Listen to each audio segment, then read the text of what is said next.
He's a man who's climbed mountains, and I don't just mean metaphorically. He did Kilimanjaro last year.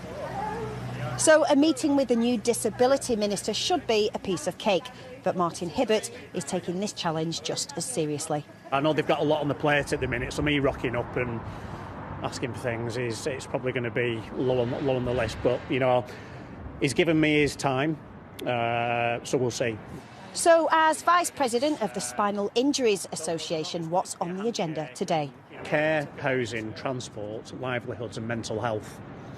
So they're the 5 main topics that, as a charity, but also as a disabled person, affect me on a daily basis. I want him to come on the front line. I want him to get in the trenches. I want him to see what disabled people have to go through every day. And he's only going to do that if he comes out and sees what it is. And he's keen to point out that he's in it for the long haul. I don't want it to be a day trip. I want this to be one of many meetings, in the hope that we look back on this 5 years in the future and we've changed lives for everybody.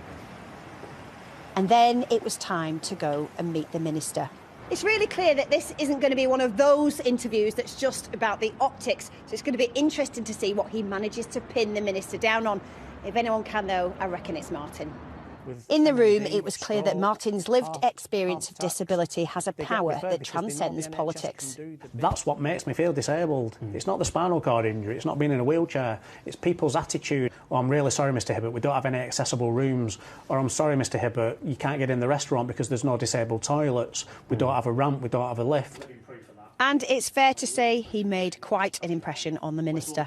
He's putting himself out there. He's not just come to chat. He wants things to change. He wants stuff to happen. Are you willing to take him up on that offer of help? Definitely. And I don't think that there is any chance of me being able to ignore either Martin or Dan, both of whom I know will continue to raise these issues. And I see this as a partnership. But he is inspirational, and it was my privilege to meet with him this morning. That's exactly how I felt too. Looking forward to seeing how this one pans out. Ruth Liptrot, 5 News.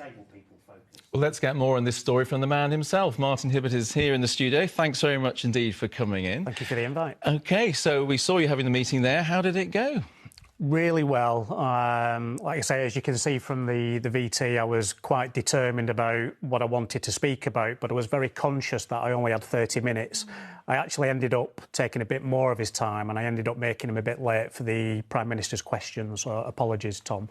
But no, it was a serious topic. But what I didn't want to do is come away from that meeting with no real commitment. So I was really, really proud of myself about getting everything that we wanted to talk about and actually getting him to commit to a couple of things. And breaking news, I've had an email and the commitments that he made have already been put in his diary for the end of this month. So it was a great, and, you know, he obviously did his research. He knew a lot about you know, the barriers for disabled people, which is great. And the most important thing, that he wants to see it for himself. So, like I said in the VT, about, you know, coming onto the front line, getting in the trenches, as I say, seeing what we do as a charity, the lives that we're saving and changing every day. He needs to see that, and he's going to come and see that with us. And what does that look like? So what were exactly the specifics that, you know, Tom seemed like he really was committed to? What I wanted to do, I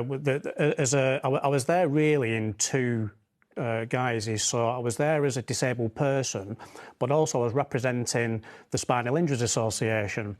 So, and there's 5 key areas that affect both care, housing, transport, livelihoods and mental health.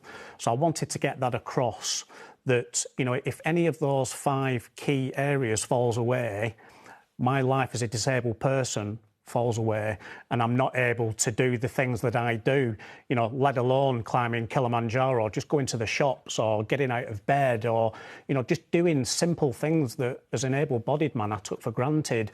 So it was just getting that lived experience across and actually saying, you know, these 5 key areas, like the third, they need to use the third sector, the charity sector, you know, like the Spinal Injuries Association, because we're dealing with these people every day. We know the barriers that these guys are facing every day, and he's up for that. He's up for it. And it's easy, I have to say, for ministers to make promises, but you really feel confident he will follow up on this? Well, as he said, you know, he's not going to get away with it. Obviously, you know, I got that commitment, and I've already had his team with 2 dates in his diary for this month. So this isn't 12 months, 18 months, 2 years. He wants to do it this month. So that's great, you know. And again, it makes me believe that he takes his role seriously.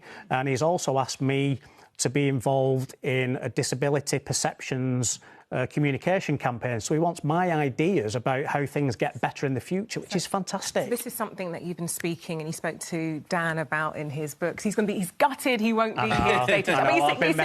You're seeing him on Saturday anyway, right? Yes, I'm taking him to the Manchester derby, yes. So he's going to be a Man United fan for the day. Such a pleasure. Keep us posted. I will, thank you. Thank you very much for coming in. Take care.